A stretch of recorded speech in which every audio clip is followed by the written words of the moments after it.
ये आपका आज का संपादकीय पाठ है। देखिए, संपादकीय पाठ ये आर्टिकल एडिटोरियल आपको प्रारंभिक परीक्षा, मुख्य परीक्षा और इंटरव्यू हर जगह मदद पहुंचाते हैं। यहाँ से एक सामान्य जानकारी भी आप लोगों को मिल जाती है, तो इन्हें आप लोग जरूर पढ़ा करिएगा, देखा करिएगा। तैयार हुआ भविष्य के संबंधों का खाका। अभी आपने देखा है कि हमारे प्रधानमंत्री साहब अमेरिकी दौरे पर गए हुए थे ना, और डोनाल्ड ट्रंप से उनकी मुलाकात हुई है, तो उसी को लेकर ये लिखा गया है। अमेरिकी राष्ट्रपति डोनाल्ड ट्रंप का अस्थिर, अनपेक्षित एवं अप्रत्याशित स्वभाव सर्वविदित है। दूसरे कार्यकाल में उन्होंने अपनी चिरपरिचित शैली में एक के बाद एक फैसले से पूरी दुनिया को चौंकाने का काम किया है। उनके रुख से स्पष्ट है कि पहले कार्यकाल की तुलना में राष्ट्रपति के रूप में अपनी दूसरी पारी में उनका रवैया और आक्रामक रहने वाला है। वह अमेरिका की प्राथमिकता को नए सिरे से तय कर रहे हैं। ऐसे में दुनिया भर के देशों को भी अमेरिका के साथ अपने संबंधों की नई रूपरेखा बनानी पड़ रही है। ऐसे समय में भारतीय प्रधानमंत्री नरेंद्र मोदी के अमेरिका दौरे पर सभी की निगाहें टिकी हुई थी। दोनों नेताओं की बातचीत में कई उलझाऊ मुद्दों के सुलझने के आसार बनते दिखे, तो अगले 4 साल के लिए द्विपक्षीय संबंधों का खाका भी खींचा। प्रधानमंत्री मोदी और राष्ट्रपति ट्रंप के बीच बैठक में निजी आत्मीयता के भी दर्शन हुए। व्हाइट हाउस में पीएम मोदी का गर्मजोशी से स्वागत करते हुए राष्ट्रपति ट्रंप ने कहा कि उन्हें उनकी कमी महसूस हो रही थी। इजरायली प्रधानमंत्री, जापानी प्रधानमंत्री, जॉर्डन के राजा के बाद मोदी चौथे वैश्विक नेता हैं जिनकी ट्रंप ने दूसरे कार्यकाल में मेजबानी की है। और इस तरह सांकेतिक तौर पर भी इस दौरे की महत्ता सहज ही समझी जा सकती है। ट्रंप का जैसा व्यक्तित्व है, उसे देखते हुए उनके साथ समीकरण दुरुस्त रखने में निजी संबंध बहुत अहम भूमिका निभाते हैं। प्रधानमंत्री को ट्रंप ने मित्र के रूप में संबोधित करते हुए उन्हें टफ नेगोशिएटर यानी सौदेबाजी में सख्त और दक्ष भी बताया। पीएम मोदी ने भी ट्रंप के vision make America great again और अपनी संकल्पना विकसित भारत के बीच समानता दर्शाते हुए साझा दृष्टिकोण को रेखांकित किया। और दुनिया भर के देश जिस तरह अमेरिका के साथ अपने संबंधों के पुनर्संयोजन में लगे हैं, उसे देखते हुए भारत को भी देर सवेर यह काम करना था। प्रधानमंत्री के दौरे के साथ यह प्रक्रिया औपचारिक रूप से भी हो गई और ट्रंप प्रशासन इस समय टैरिफ को लेकर बहुत आक्रामक है। और पीएम मोदी के साथ बैठक से कुछ घंटे पहले ही ट्रंप ने जवाबी टैरिफ को लेकर कदम बढ़ाने की घोषणा भी की। और स्वाभाविक है कि दोनों नेताओं के बीच इस मुद्दे पर चर्चा हुई है और राष्ट्रपति ट्रंप ने जवाबी टैरिफ का ऐलान जरूर किया, लेकिन अभी उसके लिए आकलन एवं अन्य पहलुओं को तय किया जाना शेष है। ऐसे में कहीं ना कहीं भारत के लिए अपने हितों को सुरक्षित बनाए रखने की गुंजाइश बनी हुई है। अब यह वार्ताकारों पर निर्भर करता है कि इसे किस तरह आगे बढ़ाया जाता है। हालांकि दोनों देशों ने वर्ष 2030 तक द्विपक्षीय व्यापार को $500 अरब तक पहुंचाने का लक्ष्य रखा है और इससे तय है कि आने वाले दिनों में दोनों देशों के बीच व्यापार बढ़ेगा और इस राह में संभावित अवरोधों को समय रहते दूर करने का प्रयास किया जाएगा। अमेरिका ने भारत को अत्याधुनिक रक्षा तकनीक और तेल एवं गैस के साथ ही अन्य उभरती प्रौद्योगिकियों की जो पेशकश की है, उससे व्यापारिक संबंधों को नया आयाम मिलेगा। हिंद प्रशांत से लेकर पश्चिम एशिया में परस्पर हितों के लिए दोनों देशों के बीच सामरिक साझेदारी को सैन्य प्रौद्योगिकी हस्तांतरण से और मजबूती मिलेगी। और जहां तेल एवं गैस की बिक्री से भारत की ऊर्जा सुरक्षा सुनिश्चित होगी, वहीं हाइड्रोकार्बन खरीद में विविधीकरण बढ़ेगा और कुछ पक्षों पर निर्भरता घटेगी। और इसी तरह आर्टिफिशियल इंटेलिजेंस यानी एआई, कृत्रिम बुद्धिमत्ता जैसे नए उभरते हुए क्षेत्रों में दोनों पक्षों के बीच बढ़ता हुआ सहयोग न केवल द्विपक्षीय बल्कि वैश्विक व्यवस्था को भी लाभ पहुंचाएगा। रूस यूक्रेन के बीच तनाव घटाने को लेकर ट्रंप जिस तरह सक्रिय एवं प्रतिबद्ध है, उससे भी भारत के लिए वैश्विक व्यापारों में सुगमता बढ़ेगी, क्योंकि बाइडेन प्रशासन ने रूस पर कई तरह के प्रतिबंध लगाए हुए थे।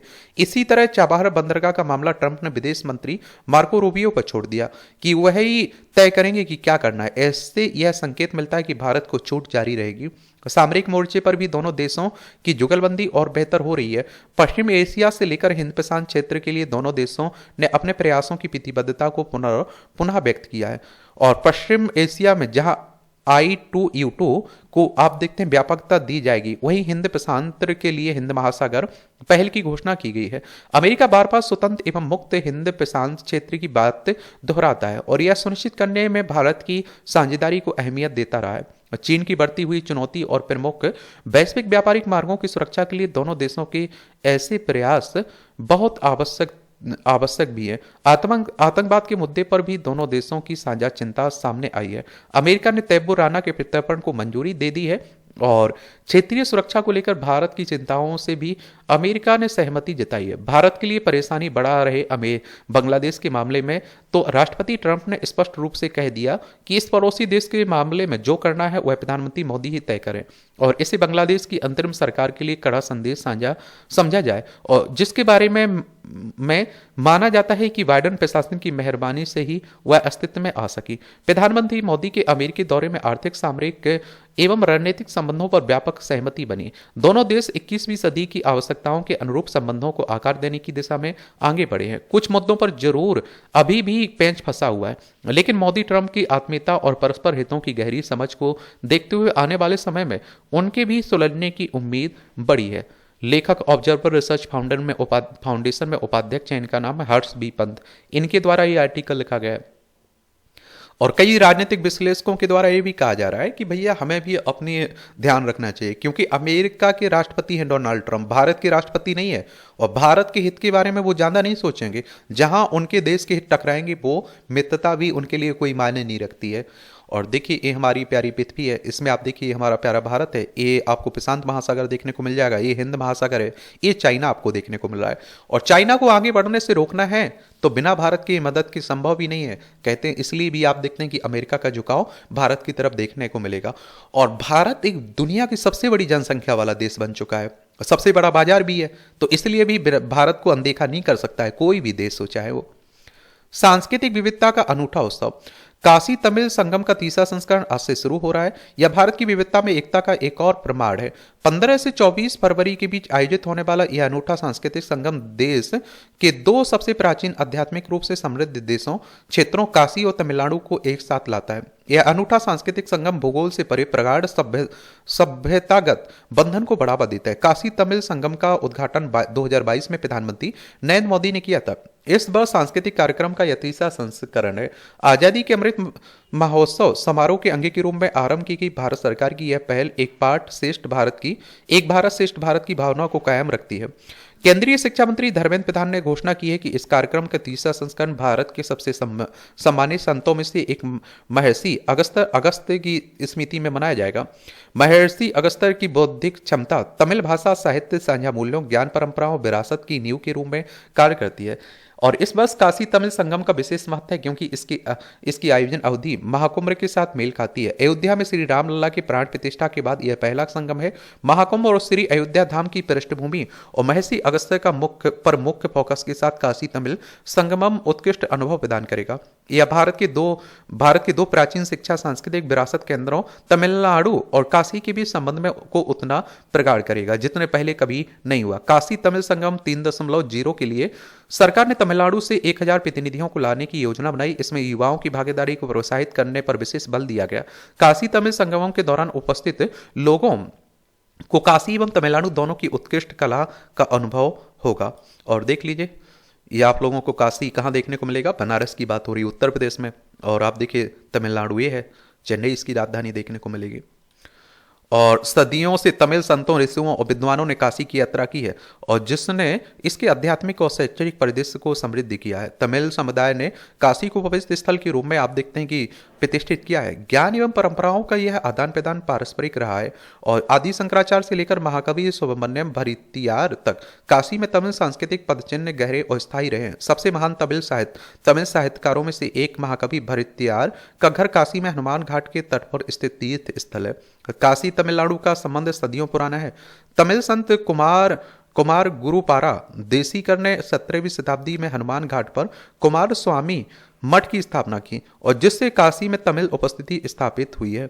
श्री काशी नातु कुट्टई नगर थर सतराम ने 200 वर्षों में से अधिक समय से काशी विश्वनाथ मंदिर में प्रसाद की सुविधा प्रदान की है। कुछ विभाजनकारी ताकतों ने हमारे सामाजिक ताने बाने को बिगाड़ने का प्रयास किया और इसी सिलसिले में एक क्षेत्र को दूसरे के खिलाफ, एक भाषा को दूसरी भाषा के खिलाफ खड़ा करने की कोशिश की है।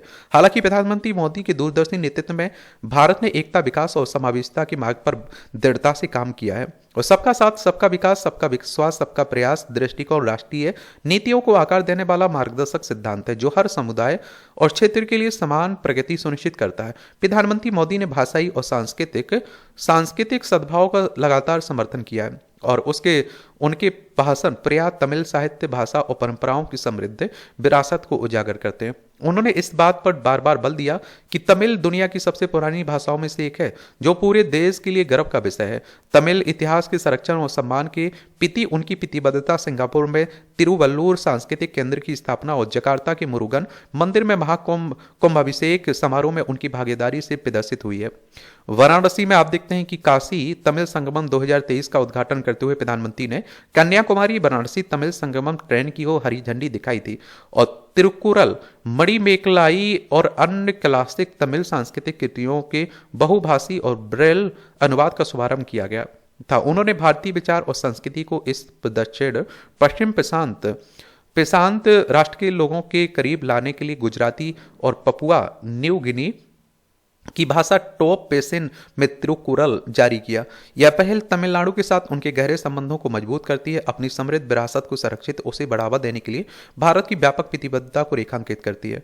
काशी तमिल संगमम के तीसरे पड़ाव में तमिलनाडु के हजारों प्रतिभागी राष्ट्र को एकजुट करने वाले शाश्वत संबंधों के साक्षी बनेंगे। यह आयोजन उत्सव मात्र नहीं है वरन हमारी सामूहिक पहचान की पुनः पुष्टि है। प्रधानमंत्री मोदी के नेतृत्व में भारत सांस्कृतिक समावेशिता के मार्ग पर चल रहा है ताकि प्रत्येक भाषा, प्रत्येक परंपरा, प्रत्येक समुदाय को हमारे राष्ट्रीय आख्यान में उचित मान्यता मिले।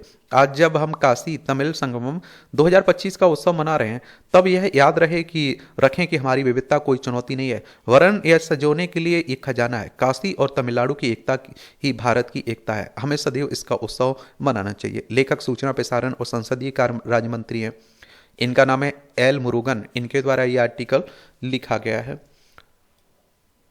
एकांत और अकेलापन नकारात्मक तथा एकांत सकारात्मक रूप में प्रयुक्त किया जाता है और मनुष्य के शरीर में 5 कर्मेंद्रियां और 5 ज्ञानेंद्रियां होती हैं। इन्हीं के द्वारा मनुष्य अपनी इंद्रियों को तृप्त करता है। किसी वस्तु को देखने पर मनुष्य को उसको प्राप्त करने की इच्छा जागृत होती है, फिर वह उसे पाने का प्रयास करता है। यही यदि प्राप्त नहीं कर पाता तो उसमें क्रोध जागृत होने लगता है जिसकी परिणति अकेलेपन और निराशा में होती है। लेकिन जिस मनुष्य ने अपनी इंद्रियों को नियंत्रण में कर लिया वह हर समय और हर स्थान पर शांति, एकांत का अनुभव करता है। बहुत से बुजुर्ग जीवन के अंत में अकेला महसूस करते हैं। यदि अपनी इंद्रियों पर नियंत्रण है तो वे जहां पर भी हैं वहां पर एकांत का अनुभव करते हुए शांतिपूर्ण जीवन निर्वाह कर सकते हैं। इंद्रियों पर नियंत्रण नहीं होने की स्थिति में जब उनकी इच्छा पूर्ति नहीं होती है तो उनमें क्रोध जागृत होता है तथा इसी क्रोध, लोभ और मोह की स्थिति में दुखी होकर अकेला महसूस करते हैं। ऐसी स्थिति में मनुष्य जीवन का परम लक्ष्य मोक्ष भी उन्हें प्राप्त नहीं होता है। वे दोबारा भवसागर में फंसकर संसार की विभिन्न योनियों में कर्म अनुसार जन्म लेते हैं। आज के युग में संन्यास के लिए वन में जाने की आवश्यकता नहीं है। मनुष्य अपनी इच्छाओं पर नियंत्रण करते हुए परिवार के साथ रहकर भी एक सन्यासी का जीवन जी सकता है, परंतु अक्सर मनुष्य अपनी इंद्रियों के जाल में फंसकर उनको तृप्त करने में ही लगा रहता है। जब इंद्रियां तृप्ति नहीं होती तो वह स्वयं को अकेला और निराश महसूस करता है। मनुष्य को अपनी इंद्रियों पर नियंत्रण करते हुए स्वयं को अकेले के स्थान पर एकांत महसूस करना चाहिए। ईश्वर भक्ति में लीन होते हुए संतुष्टि का अनुभव करते हुए मोक्ष प्राप्त करना चाहिए जो मनुष्य जीवन का परम लक्ष्य है। बड़ा अच्छा कॉलम लिखा जाता है। देखा करिए, सीखा करिएगा। भारत अमेरिका की दोस्ती। प्रधानमंत्री मोदी की अमेरिका राष्ट्रपति से मुलाकात पर देश की नहीं दुनिया की भी निगाहें थी। एक तो इसलिए थी कि मोदी उन चुनिंदा शासन अध्यक्षों में से एक है जिनसे डोनाल्ड ट्रंप ने प्रारंभिक दौर में ही मुलाकात करना बेहतर समझा। दूसरे इसलिए क्योंकि भारत अब एक बड़ी ताकत बन चुका है, वैश्विक मामलों में उसका रुख रवैया मायने रखता है। इस मुलाकात को लेकर जिज्ञासा का एक कारण यह भी था कि बाइडेन प्रशासन के समय अमेरिका भारत के संबंधों में एक खिंचाव आ गया था। एक अरसे से यह महसूस किया जा रहा था कि बाइडेन प्रशासन भारतीय हितों की वैसी चिंता नहीं कर रहा है जैसी करनी चाहिए। मोदी और ट्रंप की मुलाकात ने यह तो रेखांकित किया कि दोनों देशों के संबंधों में गर्मजोशी लौट आई है, लेकिन अभी यह नहीं कहा जा सकता है कि अमेरिका भारत की समस्त चिंताओं का समाधान करने जा रहा है। इसका संकेत इससे मिलता है कि अमेरिकी राष्ट्रपति ने भारत के मामले में पारस्परिक टैरिफ की नीति पर चलने की घोषणा की और भारत को उन्होंने टैरिफ किंग भी कहा था। यदि ट्रंप प्रशासन इस घोषणा पर वास्तव में अमल करता है तो जापान, यूरोपीय संघ के देशों के साथ भारत सबसे अधिक प्रभावित होने वाला देश हो सकता है। पारस्परिक टैरिफ से भारतीय उत्पादों के लिए अमेरिकी बाजार में स्थान बनाना कठिन हो सकता है। इसके नतीजे में अमेरिका में भारतीय निर्यात घट सकता है। निर्यात का मतलब होता है कुछ बेच रहे हैं, आयात का मतलब होता है खरीद रहे हैं।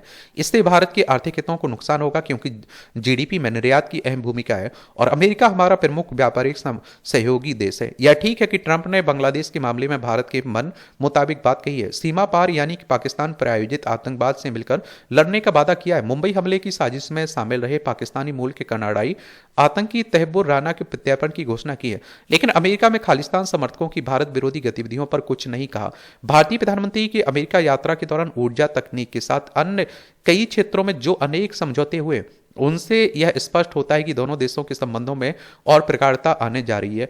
इसका पता इससे भी चलता है कि विकसित भारत के लक्ष्य में सहायक बनने वाले विभिन्न क्षेत्रों में अमेरिका से सहयोग की राह प्रशस्त होती दिख रही है। अब भारत अमेरिका से कच्चा तेल और गैस खरीदने के साथ आधुनिक रक्षा उपकरण एवं तकनीकी हासिल करने में भी समर्थ होगा, लेकिन क्या लड़ाकू विमान F-35 की खरीद हमारी प्राथमिकता सूची में शामिल है? इस समय संदेह नहीं कि भारतीय प्रधानमंत्री अमेरिकी राष्ट्रपति की मुलाकात ने मैत्री संबंधों को मजबूत करने का माहौल बनाया, लेकिन यह समय बताएगा कि ट्रंप भारत की अपेक्षाओं पर खरा उतरते हैं या नहीं। देखिए, डोनाल्ड ट्रंप जब से सत्ता में आए हुए हैं तो हमारे लिए अवसर भी है, कुछ जगह को लेकर आप देखिए हमारी चिंताएं भी बनी हुई है। तो एक सिक्के के दो पहलू होते हैं ना, उसी तरह आप देखते हैं कि देशों के भी होते हैं, कुछ फायदे रहते हैं, कुछ नुकसान भी रहते हैं।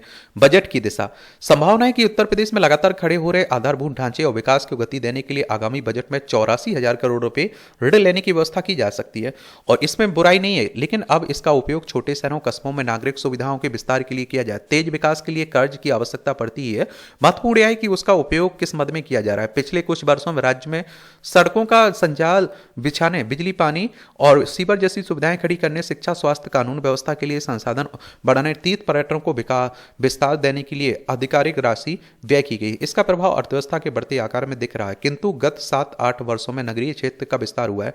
महानगरों में की भांति छोटे नगरों, जनपदों में भी नागरिक सुविधाओं की आकांक्षा बढ़ी है। एक जिला एक उत्पाद जैसे प्रयोगों और इन्वेस्टर समिट के माध्यम से छोटे जनपदों के लिए योजनाएं तैयार हैं। छोटे शहरों में विकास की योजनाएं तभी से चढ़ेंगी जब यहां भी बड़े नगरों जैसी आधारभूत और नागरिक सुविधाएं दी जाए। आशा की जानी चाहिए कि आकांक्षात्मक जिलों एवं विकास खंडों की भांति बजट में छोटे जिलों व नगरों पर इस बार पर्याप्त ध्यान दिया जाए। ये आप देख लेंगे, उत्तर प्रदेश है, लखनऊ इसकी राजधानी, अंतर्राष्ट्रीय सीमा नेपाल से लगती। राज्यों में बिहार हो गया, झारखंड, छत्तीसगढ़, मध्य प्रदेश, राजस्थान, हरियाणा, हिमाचल प्रदेश, उत्तराखंड और दिल्ली से लगती। 8 राज्यों से लिए केंद्र पास 7 प्रदेश से। विधानसभा में 403 सीटें हैं, विधान परिषद है जिसमें 100 सीटें हैं, राज्यसभा में 31 सीटें हैं, लोकसभा में 80 सीटें।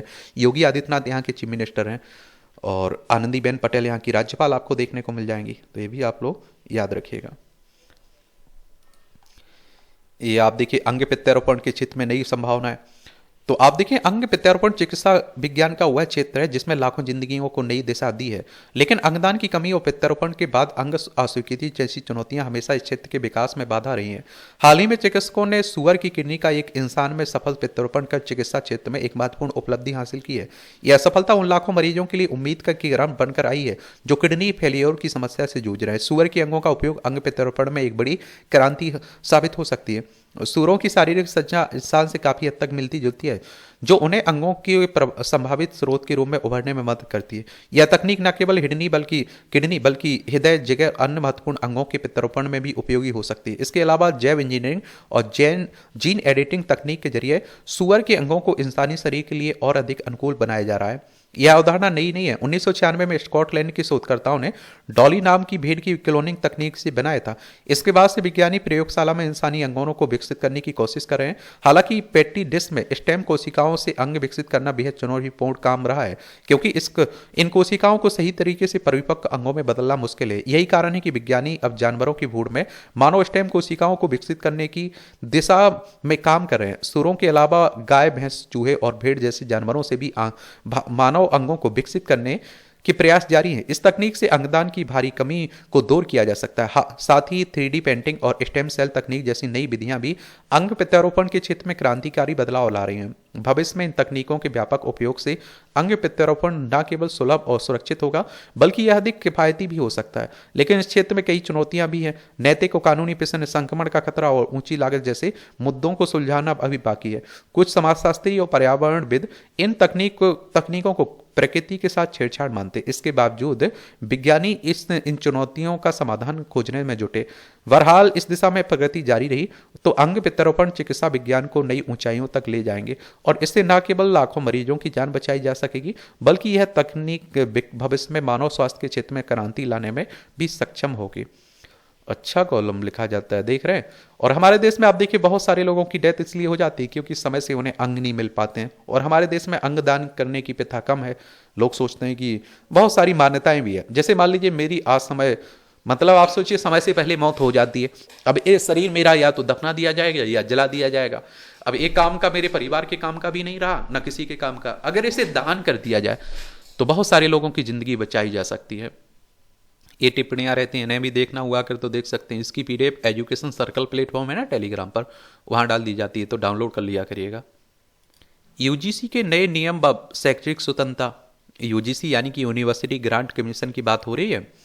और इसकी स्थापना कब हुई थी? 28 दिसंबर 1956 में नई दिल्ली में इसका हेडक्वार्टर आपको देखने को मिल जाएगा। संसद के वर्तमान सत्र में केंद्रीय शिक्षा मंत्री ने विश्वविद्यालयों में कुलपति पदों पर नियुक्ति के संदर्भ में तय नियमों को बदले जाने का संकेत दिया है। उनके अनुसार यूजीसी के प्रस्तावित नियम न केवल इस अनुचित परंपरा पर रोक लगाएंगे बल्कि शैक्षणिक संस्थाओं की निष्पक्षता एवं गरिमा को भी सुनिश्चित करेंगे। केंद्रीय मंत्री के अनुसार यह मसौदा विश्वविद्यालयों को निजी संपत्ति बनने से रोकने का एक दृढ़ प्रयास है जो शिक्षा जगत के भविष्य को सुरक्षित करने की दिशा में उठाया गया एक साहसिक कदम है। हालांकि कुछ राज्य सरकारों का मानना है कि यह मसौदा सुधार की आड़ में केंद्रीय नियंत्रण बढ़ाने की कोशिश है। और आप देखिए जिससे राज्य सरकारों की भूमिका सीमित हो जाएगी और विश्वविद्यालयों के प्रबंधन में असंतुलन पैदा होगा। देश के कई राज्यों में कुलपति पद की गरिमा को ठेस पहुंचाने वाले अनेक उदाहरण देखने को मिले हैं और विश्वविद्यालयों में ऐसे व्यक्तियों की नियुक्ति होती रही है और जिनका चयन केवल उनके पारिवारिक या फिर राजनीतिक संबंधों के कारण हुआ, न कि उनकी विद्वता और प्रशासनिक क्षमता के आधार पर। और इससे शिक्षा का स्तर गिरा, विद्वानों का अपमान हुआ, योग्य व्यक्तियों के अवसर छिन गए। यह दुर्भाग्यपूर्ण है कि कई कुलपति अपने उत्तराधिकारी के रूप में अपने परिजनों को स्थापित करने के प्रयास में लगे रहे और जिससे विश्वविद्यालय निजी जागीर बनते जा रहे हैं। यदि शिक्षा को समाज का स्तंभ बनाना है तो इसके संचालन में पारदर्शिता और निष्पक्षता आवश्यक है।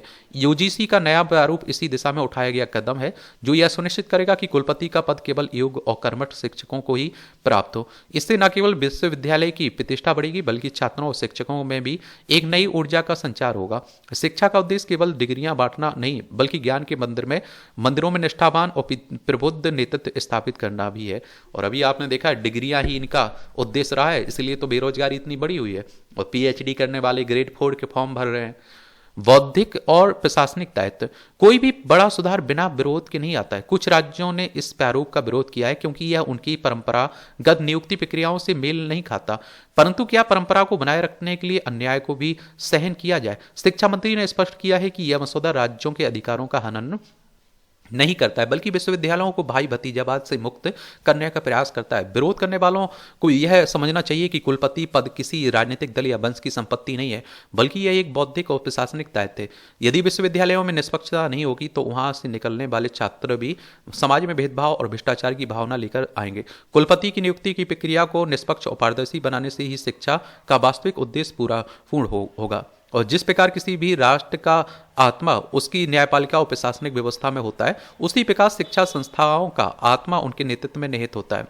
यदि विश्वविद्यालयों में पारिवारिक और राजनीतिक दबाव से कुलपतियों की नियुक्ति होती रही तो शिक्षा प्रणाली नष्ट हो जाएगी और इसलिए इस मसौदे का समर्थन करना बेहद केवल सरकारी नीति का समर्थन नहीं बल्कि शिक्षा की अस्मिता की रक्षा करना भी है।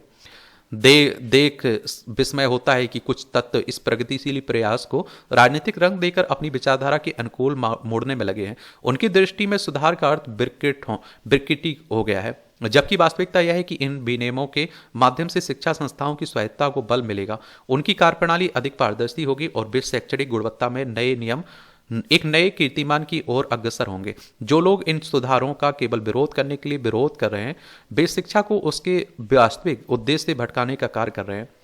और आप देखिए, उच्च शिक्षा न केवल ज्ञान और अनुसंधान का केंद्र होती बल्कि राष्ट्र के भविष्य का निर्माण करने वाली पीढ़ी के को तैयार करती है। ऐसे में यदि इसकी आधारशिला को प्रभावित करने वाले किसी भी परिवर्तन की चर्चा होती है तो वह केवल प्रशासनिक सुधार तक सीमित नहीं रह जाती, बल्कि उसकी गूंज दूरगामी प्रभाव डालने वाली सिद्ध होती है। यूजीसी द्वारा प्रस्तावित कुलपति नियुक्ति प्रक्रिया में बदलाव का विषय भी इसी कोटि का है, और जिसका प्रभाव मात्र विश्वविद्यालयों तक सीमित नहीं रहेगा बल्कि समुचित शिक्षा व्यवस्था को प्रभावित करेगा। इस प्रस्ताव को लेकर मंतव्य भले ही शिक्षा प्रशासन को अधिक संगठित और पारदर्शी बनाने का हो, किंतु इसमें संदेह नहीं कि इसके क्रियान्वयन से राज्य सरकारों की भूमिका न्यून होगी और राज्यपालों की शक्ति में वृद्धि होगी। यह वह प्रश्न है जो केवल राजनीतिक दृष्टि से नहीं बल्कि उच्च शिक्षा के मूलभूत ढांचे से भी जुड़ा हुआ है। यदि विश्वविद्यालय किसी राष्ट्र की बौद्धिक संपदा होते तो उनका नेतृत्व अकादमिक दृष्टि से योग्यतम व्यक्तियों के हाथ में होना चाहिए, ना कि प्रशासनिक समीकरणों के आधार पर तय किया जाना चाहिए। किसी भी नीतिगत परिवर्तन का मूल्यांकन उसके दूरगामी प्रभाव के आधार पर किया जाना चाहिए। यदि उच्च शिक्षा को केवल प्रशासनिक सुविधा के रूप में देखा जाएगा तो वह अपने मौलिक उद्देश्यों से दूर हो जाएगा। सत्ता संतुलन के लिए उठाए गए कदम कभी भी शिक्षा को सशक्त नहीं बना सकते, अपितु यह सुनिश्चित किया जाना चाहिए कि शिक्षा नीति का निर्माण अकादमिक मूल्यों को केंद्र में रखकर किया जाए। और आवश्यक है कि केंद्र और राज्य सरकारें टकराव के स्थान पर संवाद का मार्ग अपनाएं और यह सुनिश्चित करें कि उच्च शिक्षा केवल प्रशासनिक नियंत्रण तक सीमित न हो जाए। यदि विश्वविद्यालय को एक जीवंत और स्वतंत्र संस्थान के रूप में बनाए रखना है तो उनकी स्वायत्तता को सुरक्षित रखना होगा, और शिक्षा को केवल सत्ता संतुलन के खेल में परिवर्तित कर देने से देश की बौद्धिक संपदा को कोई लाभ नहीं होगा। इसके लिए आवश्यक है कि इस प्रस्ताव का पुनर्वलोकन किया जाए और इसे अधिक संतुलित एवं समावेशी रूप प्रदान किया जाए।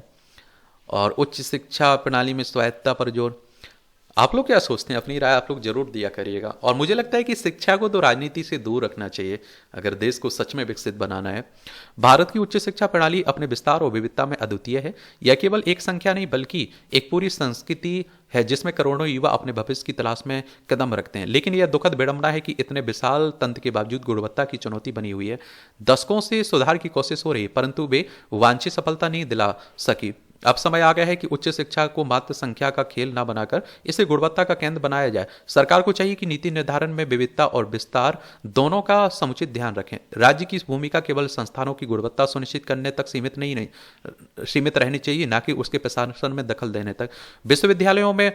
विश्वविद्यालयों को प्रवेश प्रक्रिया, नियुक्तियां और डिग्री प्रदान करने के मामलों में अधिक स्वायत्तता दी जानी चाहिए ताकि वे वैश्विक प्रतिस्पर्धा के योग्य बन सके। राज्य सरकारों के अधीन चलने वाले विश्वविद्यालयों में सुधार के लिए अनिवार्य मूल्यांकन और प्रमाणन कार्यक्रम लागू किया जाना चाहिए और जिसकी रिपोर्ट सार्वजनिक हो, और इससे पारदर्शिता आएगी और संस्थानों की कार्यशैली में उत्तरदायित्व बढ़ेगा। शोध कार्य किसी भी उच्च शिक्षा प्रणाली का आत्मा होते हैं, लेकिन भारत में शोध के लिए मिलने वाली फंडिंग अभी भी सीमित है। इसे बढ़ाने की आवश्यकता है और जिससे नवाचार और खोज को बढ़ावा मिल सके, और वित्तीय पारदर्शिता के लिए सरकारी संस्थाओं में एक लोकपाल की नियुक्ति की जा सकती है और जिससे धन के सही उपयोग की निगरानी सुनिश्चित हो।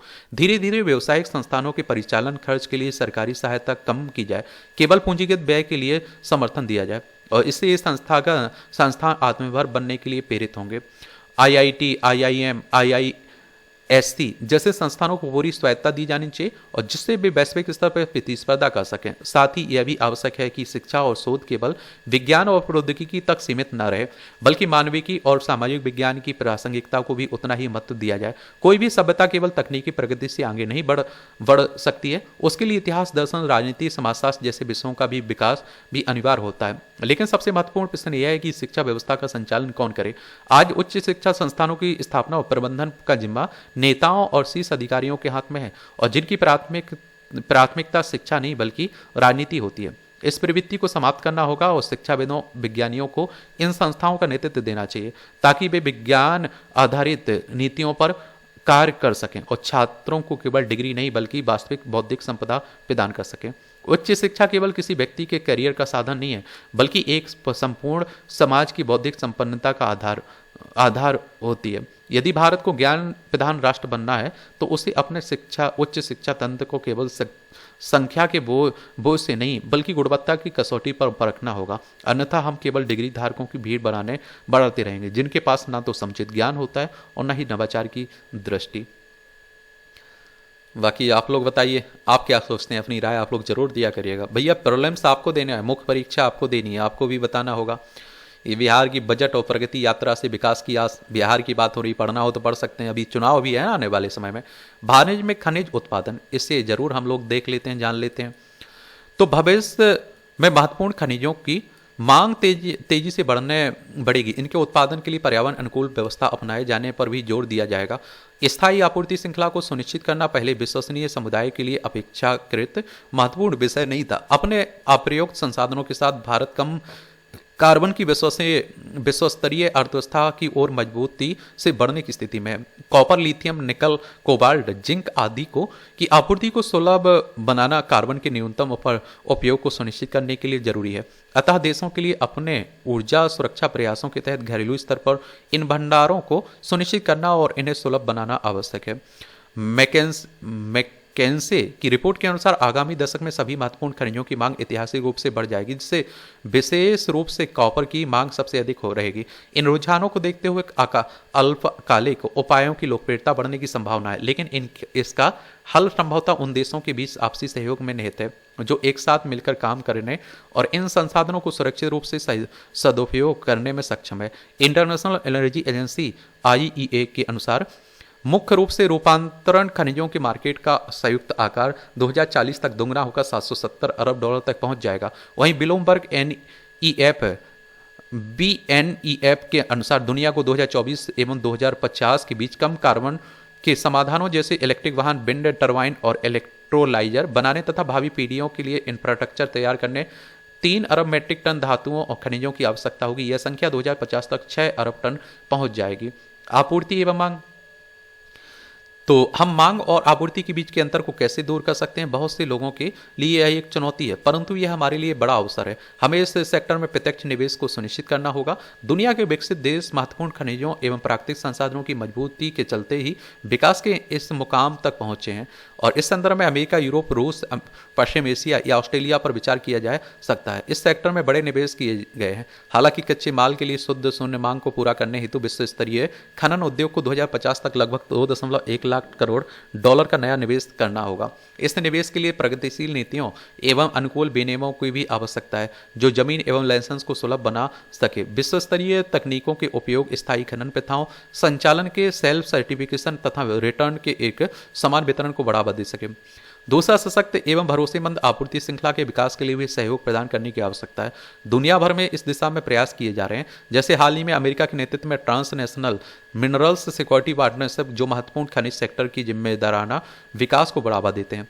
MSP पहले से Australia, Canada, Bharat, Japan, UK और EU सहित 23 पार्टनर्स को सहयोग प्रदान करता है, और इसने कई द्विपक्षीय बहुपक्षीय साझेदारियों का मार्ग प्रशस्त किया है, जो इन संसाधनों को सुलभ बनाते हैं।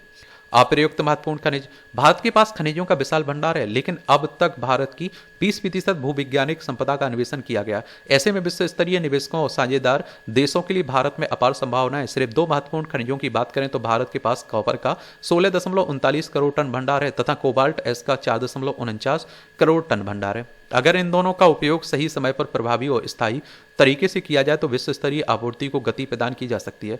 भारत पहले से धातुओं को रिसाइकिल करने की में अग्रणी है। सरकार द्वारा हाल ही में दिए गए आदेश के अनुसार वित्तीय वर्ष 2027-28 के बाद से सभी नए नॉन फेरस उत्पाद में 5% रिसाइकल्ड कंटेंट होना अनिवार्य है। भारत में खान मंत्रालय ने इसी साल यह घोषणा की कि मंत्रालय ने अपनी आधी नियोजित घरेलू अन्वेषण परियोजनाओं को महत्वपूर्ण खनिजों जैसे ग्रेफाइट,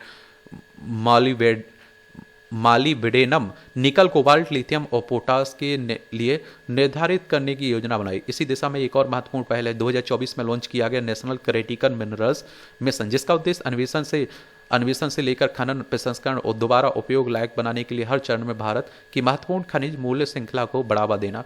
यह पहल महत्वपूर्ण खनिजों के लिए औद्योगिक मांग को पूरा करने में आत्मनिर्भरता को सुनिश्चित करने के लिए विशेष रूप से की गई है। और इस तरह से आप देखेंगे कि आज के संपादकीय पाठ की कहानी कवर होती है। आप लोग पढ़ते रहिए, एंजॉय करते रहिए। आपका कोई सवाल हो मेरे लिए, सुझाव हो तो आप लोग बता सकते हैं। धन्यवाद।